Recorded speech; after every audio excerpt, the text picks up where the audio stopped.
ഉള്ളത്. അകലങ്ങൾ എന്ന novel life is a tale told by an idiot full of sound and fury signifying nothing എന്നാണെങ്കിലും എട്ടിമുഴക്കം പോലെയുള്ള സൗണ്ടും ഫ്യൂറീസും ഒക്കെ അടങ്ങിയതാണ്. ഏറ്റവും ഉയർന്ന ശബ്ദവും ഏറ്റവും നമ്മളെ പൊട്ടിത്തെറിക്കുന്ന ശബ്ദങ്ങളും അതുപോലെ വലിയ വലിയ ഏറ്റുമുട്ടലുകളും സംഘർഷങ്ങളും ഒക്കെ ഉള്ളതാണ് മനുഷ്യ ജീവിതം എന്നിരിക്കെ, അല്ലെങ്കിൽ വ്യക്തി ജീവിതം എന്നിരിക്കെ, വ്യക്തികളുടെ കൂട്ടായ്മ എന്നിരിക്കെ, കുടുംബം അടക്കമുള്ള സംവിധാനങ്ങൾ എന്നിരിക്കെ, നിഘണ്ടു അങ്ങനെയല്ലാണ് ഇടുന്നതെങ്കിലും അങ്ങനെയാണ് എന്ന് നമുക്ക് നന്നായിട്ട് അറിയുന്നവരെന്ന നിലയിൽ അങ്ങനെയൊക്കെ ഉണ്ടായിരിക്കെ ഒടുവിൽ പറയുന്നത് സിഗ്നിഫൈങ് നത്തിങ് എന്നത് അങ്ങനെ നത്തിങ് അല്ല എന്നതും ജീവിതം അർത്ഥപൂർണമാണ് എന്നും ജീവിതത്തെ അർത്ഥപൂർണമാക്കാൻ ഏതൊക്കെ ദുരന്തങ്ങളിലൂടെ കടന്നു പോകുമ്പോഴും ഏതൊക്കെ ദുസ്സഹമായ സാഹചര്യങ്ങളിലൂടെ കടന്നു പോകുമ്പോഴും ഭൂമിയിൽ ജീവിക്കുന്ന മനുഷ്യരെന്ന നിലയിൽ ഈ ഭൂമി മനുഷ്യർക്ക് പാർക്കാനുള്ള ഇടമാണ് എന്ന് തിരിച്ചറിയുന്ന ആളുകൾ ഭൂമി മനുഷ്യർക്ക് മാത്രം പാർക്കാനുള്ള ഇടമല്ല എന്നുകൂടി അകലങ്ങൾ ഓർമ്മിപ്പിക്കുന്നു. അകലങ്ങൾ എന്ന നോവൽ മനുഷ്യബന്ധങ്ങൾക്കിടയിൽ ഏറ്റവും സൂക്ഷ്മതയും അതിൻ്റെ ചാരുതയും ഒക്കെ നമ്മളോട് പറയുമ്പോൾ ഏറ്റവും ചെറിയ വാക്കുകളിലാണ്. ആ നോവൽ ആരംഭിക്കുന്നത് അതിമനോഹരമായൊരു വാചകത്തിലാണ്. എനിക്ക് ഏറ്റവും ഇഷ്ടമായത് എല്ലാ ലോകത്തെ വലിയ നോവലുകളും ആരംഭിക്കുന്നത് ഒരു താക്കോൽ വാചകത്തിലൂടെയാണ്. ഈ നോവൽ ആരംഭിക്കുന്നത് വൈവിധ്യത്തിൽ ഏകത്വം ദർശിക്കാവുന്ന എന്തൊക്കെ തരത്തിലുള്ള മനുഷ്യരാണ് നമുക്കിടയിൽ, അവരുടെ ഹൃദയത്തിൻ്റെ കാതൽ സ്പർശിച്ചാൽ മാത്രമേ അത് അനുഭവിച്ചറിയാനാകൂ.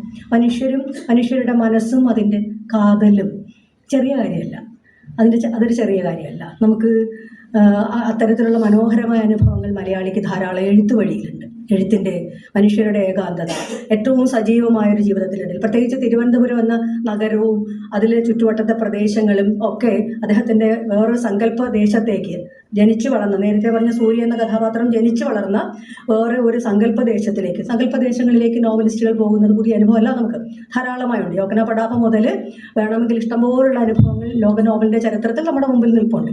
അങ്ങനെ ഇവിടെയും ഒരു സങ്കല്പദേശത്തിലേക്ക് കൊണ്ടുപോകുന്നതിന് സാറാ ടീച്ചറുടെ ആദി മലയാളിക്ക് ആദിയും നല്ല പരിചയമാണ്. ആദി നമുക്ക് നല്ലോണം അറിയാം. ആദി പ്രത്യേകിച്ച് ഞങ്ങൾ സ്ത്രീകൾക്കാണെങ്കിൽ ആദി നല്ലോണം അത് നെഞ്ചത്ത് സൂക്ഷിക്കാൻ ഞങ്ങൾക്ക് നല്ലോണം അറിയാം. പക്ഷേ ഒരു കേരളത്തിലൊരു നിരൂപകൻ പറഞ്ഞു, ഇവർ വന്നിട്ട് വേണോ ഒരു പുതിയ വാക്കുണ്ടാക്കാനെന്ന് ചോദിച്ചു. ആദി ഒരു സങ്കല്പ പ്രദേശമാണ്. വരാൻ പോകുന്ന 2009 നോവൽ, മറക്കരുത് നമ്മൾ ചില സന്ദർഭങ്ങളൊന്നും. 2009 ആദി എന്ന നോവൽ വരുന്നതിന് ശേഷമാണ് പിന്നീട് നമുക്ക് ചില കേന്ദ്രങ്ങൾ അല്ലെങ്കിൽ ചില സ്ഥലങ്ങളിൽ നിന്ന് ഈ വികസനം എന്നത് നമ്മുടെ ചില സമയത്ത് വികസനത്തിൻ്റെ മറുപുറം നമ്മുടെ തന്നെ നെഞ്ചത്തും തലച്ചോറിലും അടിക്കുന്ന പ്രഹരമായിട്ടുള്ള അനുഭവത്തിലേക്ക് നമ്മൾ വരുന്നത്. വിശദാംശങ്ങളിലേക്ക് പോകുന്നില്ല. കേരളം ഓർക്കും, മലയാളി ഓർക്കും എന്ന് ഞാൻ വിചാരിക്കുന്നു. ചില നോവലുകൾ അങ്ങനെയാണ്, ഒരു പ്രൊഫസിയുടെ സ്വഭാവം അങ്ങനെയാണല്ലോ. ഭാവനയുടെ ലോകത്ത് പ്രൊഫസിയുടെ സ്വഭാവമൊക്കെ ആവും, ജീവിതത്തിൽ പ്രൊഫസിയിൽ നമ്മൾ വിശ്വസിക്കേണ്ടത്. പക്ഷേ ഇതിലൊരു പ്രൊഫസിയുടെ സ്വഭാവം. ഞാൻ ഈ നോവലിൽ സാറ് നേരത്തെ സൂചിപ്പിച്ച ഒരുപാട് അടരുകളുണ്ട്.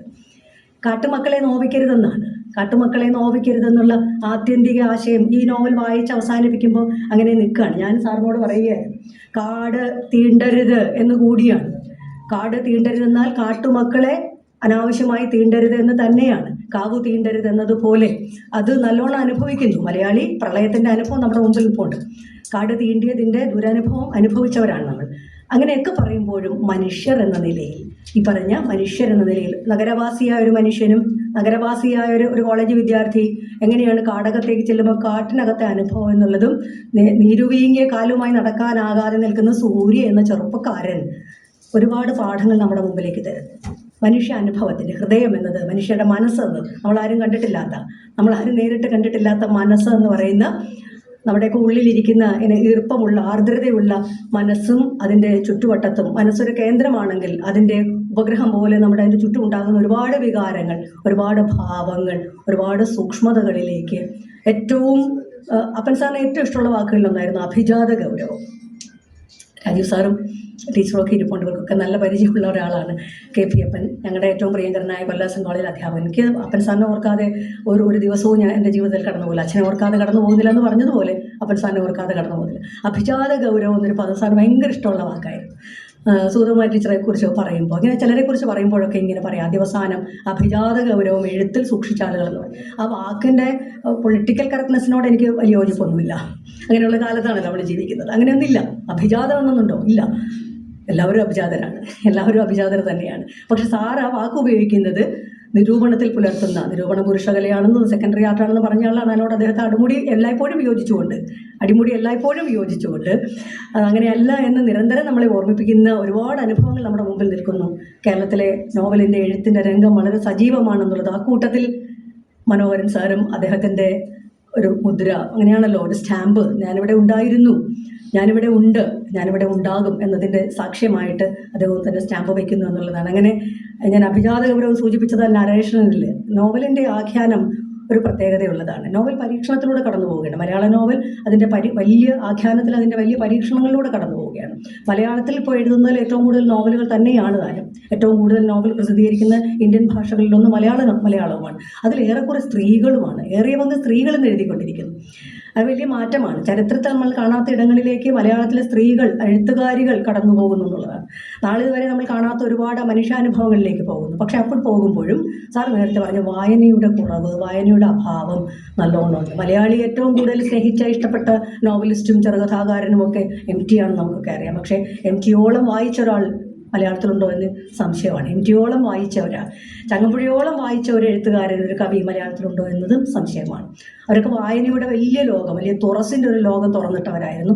അദ്ദേഹം ജീവിതത്തെ വായിച്ചുകൊണ്ട്, ജീവിതാനുഭവങ്ങളെ വായിച്ചുകൊണ്ട്, ജീവിതത്തിൻ്റെ സൂക്ഷ്മതകളെ വായിച്ചുകൊണ്ട്, നേരത്തെ സൂചിപ്പിച്ച ഒരു കുറ്റാന്വേഷണത്തിൻ്റെ ത്രെഡാണ് 2-ാം അധ്യായത്തിൽ നമുക്ക് കിട്ടുന്നത്. 2-ാം അധ്യായത്തിൽ തുടങ്ങുമ്പോൾ ഒരു കുറ്റാന്വേഷണത്തിൻ്റെ ത്രെഡിലേക്ക് കടത്തുകയും അപ്പോൾ നമ്മൾ ആകാംക്ഷയോടെ അടുത്ത അധ്യായങ്ങളിലേക്ക് കടന്നു പോകുമ്പോഴാണ് കേരളത്തിലെ ഏത് നഗരത്തിലും ലോകത്തെ ഏത് നഗരങ്ങളിലും സംഭവിക്കാവുന്ന അതീവ സ്വാഭാവികമായൊരു കൊലപാതകങ്ങളൊന്നും സ്വാഭാവികമല്ല നമുക്കറിയാം. പക്ഷേ ലോകത്തെ ഏത് നഗരങ്ങളിലും സംഭവിക്കാവുന്ന ഒരു സ്വാഭാവികമാണ് കൊലപാതകം എന്ന തരത്തിലേക്ക് ഒരു ട്വിസ്റ്റ്. എവിടെയൊക്കെയാണ് സാറ് പറഞ്ഞത് ശരിയാണ്. കെട്ടിടം കെട്ടുമ്പോൾ കട്ടകൾ എങ്ങനെയാണ് പെറുക്കി വെക്കേണ്ടതെന്ന് അറിയുന്ന ഒരു എഞ്ചിനീയർ, അദ്ദേഹത്തിൻ്റെ കൺസ്ട്രക്ഷൻ, അദ്ദേഹത്തിൻ്റെ നിർമ്മിതി എത്ര ഭദ്രമായിരിക്കണമെന്ന് കരുതുന്നത് പോലെ ഈ നോവലിൽ അതിൻ്റെ ഓരോ അടരും, ഓരോ കഥയുടെ ഓരോ ഖണ്ഡവും അങ്ങനെ നല്ല ഭദ്രതയോടുകൂടി മുമ്പോട്ട് പോകുന്നു. അപ്പോഴാണ് അവിടുന്നാണ് നമ്മൾ പൊടുന്നനെ സൂര്യ എന്ന മനുഷ്യൻ്റെ ഒറ്റപ്പെടലിൻ്റെ, ഏകാന്തതയുടെ, നേരത്തെ പറഞ്ഞതുപോലെ ഏറ്റവും അർത്ഥപൂർണമായി, ഏറ്റവും ബഹളങ്ങൾക്കിടയിൽ ശബ്ദത്തിൻ്റെ ഏറ്റവും അർത്ഥപൂർണമായ മുഖം ഏതെന്ന് ചോദിച്ചാൽ നിശബ്ദതയാണ്. മൗനത്തോളം സാർത്ഥകമായ ഒരു ശബ്ദം വേറെയില്ല. മൗനത്തോളം അർത്ഥപൂർണമായൊരു ശബ്ദം വേറെയില്ല എന്നതുപോലെ ഏറ്റവും അർത്ഥപൂർണമായ സ്പേസ്, ഇടം, അത് സ്പേഷ്യാലിറ്റിയാണ്. 3 ഡയമെൻഷനാണ്, 2 ഡയമെൻഷനല്ല. സ്ഥലവും കാലവും മാത്രമല്ല, ഇങ്ങനെ മാത്രമല്ല, സ്ഥലവും നിൽക്കുന്ന ഇടവും മാത്രമല്ല, അതിനപ്പുറത്തേക്കൊരു 3rd ഡയമെൻഷനിലേക്ക് കൂടി പോകുമ്പോഴാണ് ഒരു സ്പേഷ്യൽ സ്ഥലി എന്ന് വിളിച്ചത്. ഞാൻ നല്ലോണം വേട്ടയാടപ്പെട്ട ഒരു വാക്ക് സ്ഥലിയാണ്. ഞാൻ എൻ്റെ നിരൂപണ ജീവിതത്തിൽ അല്ലെങ്കിൽ എഴുത്തിൻ്റെ ജീവിതത്തിൽ നമ്മുടെ പനച്ചി എന്നെ അടികൂടി ഡിസെക്റ്റ് ചെയ്ത് തന്നത് ഭാഷാഭൂഷണിയിൽ 2002 എനിക്ക് എൻ്റെ ഓർമ്മ. ഉണ്ണിയാറിൻ്റെ ഒരു കഥയായിരുന്നു വിഷയം. ഉണ്ണിയാറിൻ്റെ ഡിവൈൻ കോമഡി എന്ന കഥയെ സംബന്ധിച്ചൊരു ഒരു എഴുത്തിലാണ്, കുങ്കുമത്തിലാണ് ഞാൻ എഴുതിയത്. പക്ഷേ ഭാഷാഭൂഷണി ഒരു ലക്കം, ഒരു കോള അതിനെ മാറ്റി വെച്ചു. അത് പോട്ടെ, ഞാൻ പറഞ്ഞത് ഞാനിപ്പോഴും ആ വാക്കിൻ്റെ ഏറ്റവും അർത്ഥത്തെ വളരെ വളരെ ഉയർന്ന തലത്തിലാണ് ഞാൻ സ്ഥലി എന്ന വാക്കിനെ കാണുന്നത്. ഇവിടെ നമ്മൾ കാണുന്ന ഒരു സ്പേഷ്യാലിറ്റി ഉണ്ട്. സ്പേസ്, ഒക്യുപ്പൈങ് സ്പേസ് എന്ന് ഞങ്ങൾ സ്ത്രീകൾ പറയും. ഇടം കാണുക, അതൊരു സ്ഥലത്ത് ഇടം കാണുക മാത്രമല്ല, ഒരു സ്ഥലത്തും ഒരു കാലത്ത് ഇടം കാണുക മാത്രമല്ല, ഒരു സ്ഥലത്തും കാലത്തും അല്ലാതെ ഇടം തേടുന്ന പെണ്ണുങ്ങളെ കേരളം ഇപ്പോൾ കണ്ടുകൊണ്ടിരിക്കുകയാണ്. അതുപോലെ സ്ഥലത്തും കാലത്തും അല്ലാതെ മനുഷ്യർക്ക് നിൽക്കാനുള്ള ഇടങ്ങളിലൊന്നാണ് ഏകാന്തത എന്നത്, ഒറ്റയ്ക്കിരിപ്പ് എന്നുള്ളത്. ഏത് വലിയ ആൾക്കൂട്ടത്തിനിടയിലും നമ്മൾ ഒറ്റയ്ക്കിരിക്കും. അങ്ങനെ ഒറ്റയ്ക്കിരിക്കാൻ കഴിയുന്നതുകൊണ്ടാണ് മനോഹരൻ സാറിന് ഇങ്ങനെ പുസ്തകം എഴുതാൻ പറ്റുന്നത്. ടീച്ചർ എത്ര പിന്തുണ കൊടുത്താലും വീട്ടിലെത്ര ബഹളങ്ങളും കുട്ടികളും എല്ലാവരുടെയും ബഹളങ്ങളൊക്കെ ഉണ്ടെങ്കിലും അതിനിടയിൽ ഇങ്ങനെ എഴുതുന്ന ഒരു എഴുത്തുകാരന് എനിക്ക് അസൂയാണ്. അങ്ങനെയുള്ള സർഗാത്മക രചന നടത്തുന്നവരോടൊക്കെ എനിക്ക് കുശുമ്പാണ്. വേറൊരു നോവലിസ്റ്റാണ് ഇവിടെ ഇരിക്കുന്നത്, എന്നെ കൊണ്ട് ആവണില്ല എന്നുള്ളത്. പ്രീ ഡിഗ്രി കാലത്തൊക്കെ നല്ല ഭംഗിയൊക്കെ കവിത എഴുതാൻ ആഗ്രഹിച്ചിരുന്ന എഴുതിയിരുന്ന ഞാൻ എൻ്റെ കയ്യിൽ നിന്ന് എന്നോ സർഗാത്മകതയൊക്കെ പോയി എന്ന് എപ്പോഴും വിചാരിക്കാറുണ്ട്. ഒരു പക്ഷേ നിശ്ചിതമായ നോട്ടങ്ങൾ പലയിടത്തും വേണമെന്ന് ബോധപൂർവ്വം നോക്കുന്ന ഒരാൾ അങ്ങനെ നോക്കേണ്ടി വരുന്നത് കൊണ്ടാവാം ആ എനിക്ക് പോയതെന്ന് ഞാൻ ഇങ്ങനെ സ്വയം സങ്കടപ്പെട്ട് ഇവരെയോടൊക്കെ കുശുമ്പ് കൂട്ടിക്കൊണ്ട് ഞാൻ ആലോചിക്കാറുണ്ട്. പക്ഷെ അങ്ങനെ ഇരിക്കാൻ കഴിയുന്ന ഒരാൾക്കാണ് ഇങ്ങനെയൊരു നോവലിൽ എത്തിച്ചേരാൻ കഴിയുന്നത് എന്നുള്ളതാണ്. മല്ലിയുടെ ജീവിതം, മല്ലി എന്ന കഥാപാത്രത്തെ 2 കാട്ടുമക്കളെ നോവിക്കരുത് എന്നിടത്ത് നിന്ന് മല്ലി എന്ന സൂര്യയല്ല കേന്ദ്ര കഥാപാത്രം എന്ന് ഞാൻ പറയുന്നു. ഒരുപക്ഷെ ഇതേപോലെ പറയുന്നേ വിചാരിക്കുന്നു. എനിക്ക് ഈ നോവലിലെ കേന്ദ്ര കഥാപാത്രമായിട്ട് ഞാൻ കാണുന്നത് മല്ലിയാണ്.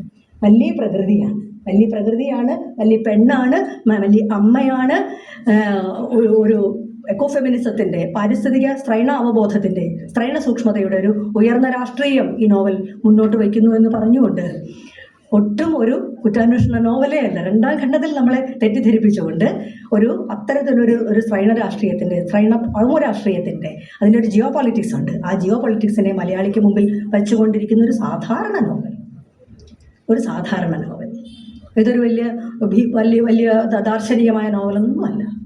നമുക്കൊക്കെ വായിക്കാൻ, നമ്മളെ ചിലത് ഓർമ്മിപ്പിക്കാൻ നമുക്ക് ഉണ്ട് ജീവിതത്തിൽ.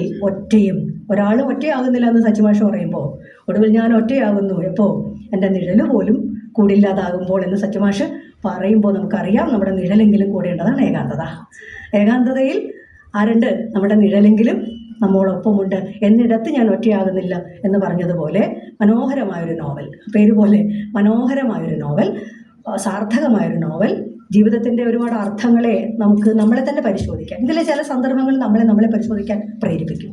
അങ്ങനെ നമ്മളെ വായിക്കുന്ന നോവലായിട്ട് ഒരു ഖണ്ഡത്തിൽ നോവൽ നമ്മൾ അങ്ങോട്ട് വായിക്കും, പിന്നീട് ചില കൃതികൾ നമ്മളെ വായിക്കും. അങ്ങനെ തിരിച്ച് നമ്മളെ വായിക്കുന്ന ഒരു ലളിതമായ, ഒരു സുതാര്യമായ, ഒരു ഭംഗിയുള്ള നോവലിൻ്റെ പ്രകാശനത്തിൽ പങ്കെടുക്കാൻ കഴിയുന്നു എന്നുള്ളതിൻ്റെ സന്തോഷം കൂടി പങ്കുവച്ച്